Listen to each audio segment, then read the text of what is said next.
Hello friends, this is Dr. Neeta and I welcome you all to our I Am a Winner workshop. Now, I Am a Winner is a workshop wherein we are learning to win in this life. So, there are several stories going to be there, case studies going to be there.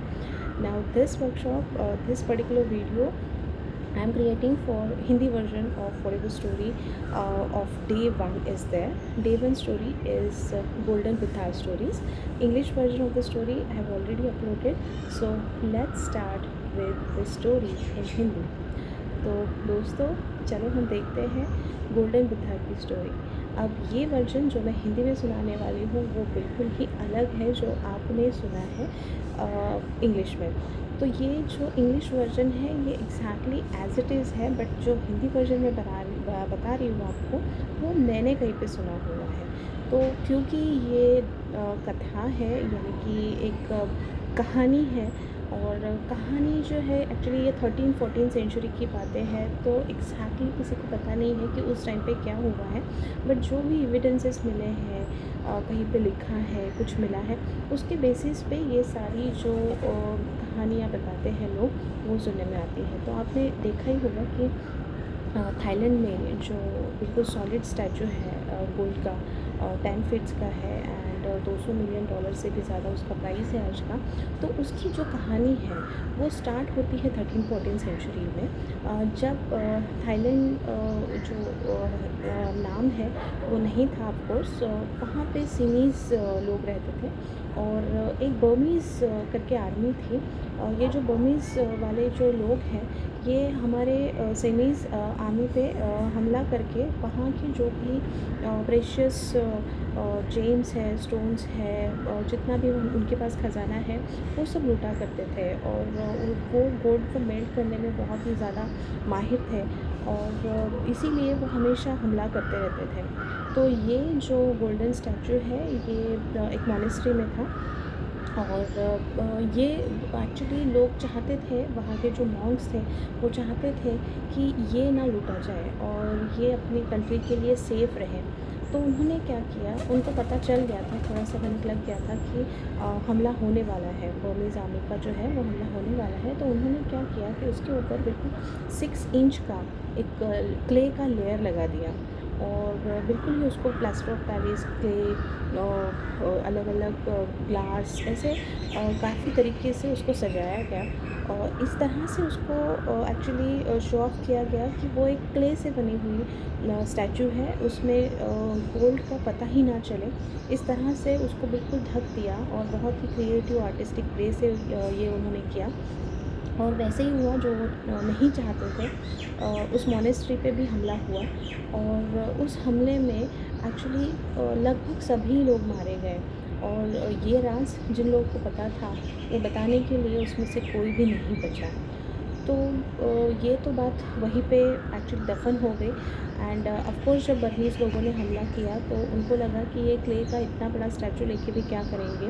तो उन्होंने जो भी उनको precious लगा वो सारी चीज़ें लूट के चले गए लेकिन वो जो स्टैचू था वो उन्होंने वहीं पे रख दिया। अब ये जो राज है वो तो राज ही रह गया और लगभग 100-200 साल तक वो राज ही था। और उसके बाद जब वहाँ पे मतलब ये सारा कन्वर्जन हुआ एंड कैपिटल सिटी थाईलैंड बन गई है, वो सारी चीज़ें जब हुई उसके बाद वहाँ पे एक प्रोजेक्ट आया नेशनल हाईवे का। वहाँ से नेशनल हाईवे जाने वाला था, वो मॉनेस्ट्री बीच में आ रहा था। तो फिर ऐसे डिसाइड किया गया कि वहाँ पे जो भी मॉनेस्ट्री है उसको थाईलैंड के किसी आश्रम या मंदिर में उसको सेफ जगह पे शिफ्ट किया जाए। अब ये जो मॉनेस्ट्री को शिफ्ट करना था उस टाइम पे फिर वो जो इतना बड़ा स्टैचू वहाँ पे था गौतम बुद्धा जी का, उस स्टैचू को भी तो मूव करना था।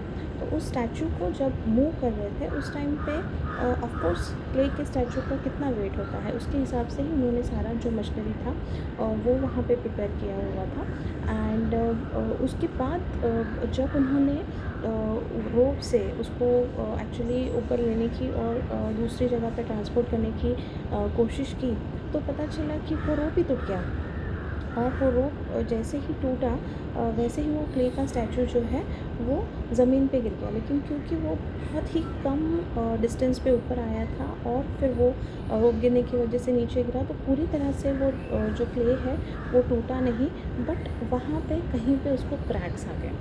अब उसके ऊपर फिर बारिश भी चालू हो गई, तो उन्होंने, जो मॉनेस्ट्री के लोग हैं, उन्होंने उसका काम वहीं पे रोक दिया और उसको प्लास्टिक से ढक दिया। और रात को किसी जो मॉनेस्ट्री के चीफ मॉन्क थे, उनको कुछ अजीब सपने आ रहे थे उस स्टैचू के बारे में। तो उन्होंने जस्ट सोचा कि एक बार मैं जाके देख लूँ कि सही सलामत है ना, ठीक है ना सब कुछ। तो उन्होंने फिर टॉर्च लिया और वो जैसे ही चले, तो वहाँ पे उन्होंने जो ये थे, वहाँ पे क्रैक्स थे, वहाँ से उनको कुछ गोल्डन किरणें बाहर आती हुई दिखी। और उन्होंने जब उसका थोड़ा सा इन्वेस्टिगेशन किया, तो थोड़ा सा हटाने के बाद उनको पूरा गोल्ड अंदर दिखाई दिया। तो फिर इन्वेस्टिगेशन किया और उसके बाद पता चला कि ये जो स्टैचू है ये क्ले का नहीं, बल्कि ये पूरा गोल्ड से बना हुआ है और इसका बहुत ज़्यादा वैल्यू है। तो फिर इस स्टैचू को जो है, फिर उसका मेन जो थाई मंदिर है उसमें उसको प्लेस किया गया। और फिर जो भी है उस वो तो हमें सबको पता ही है कि वो कहाँ है, कैसे है, वह वो मैंने दिया भी है आपको स्टोरी में। अब ये जो स्टोरी है ये हमने आई एम अ विनर में क्यों देखा, वो ज़्यादा इम्पोर्टेंट है। गोल्डन बुद्धा का स्टोरी शायद आपको ऑलरेडी पता भी होगा।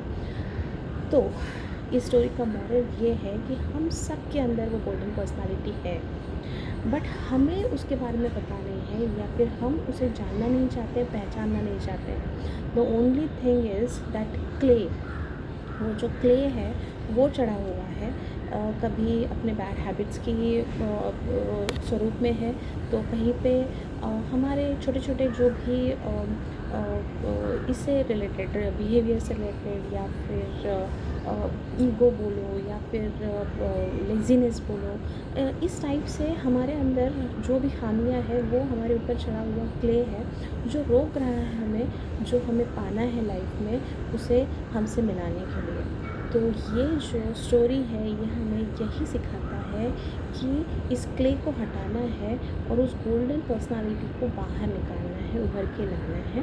बाकी सारी चीज़ें तो सबसे पहली प्रोसीजर ये होगी कि आइडेंटिफाई करो कि क्ले क्या है, कौन सा क्ले चढ़ा हुआ है जिसकी वजह से वो गोल्डन पर्सनालिटी बाहर नहीं आ पा रही है। तो इस स्टोरी के लिए यही अंडरस्टैंडिंग करना है कि हमारे हर एक के अंदर एक गोल्डन बुद्धा है, एक गोल्डन पर्सनालिटी है जो बहुत ही यूनिक है, जिसकी अपनी बहुत ही अच्छी क्वालिटीज़ है, स्ट्रेंथ्स है। उस स्ट्रेंथ को आइडेंटिफाई करना, यही इस स्टोरी का मॉडल है। तो इस वीडियो के लिए इतना ही। धन्यवाद।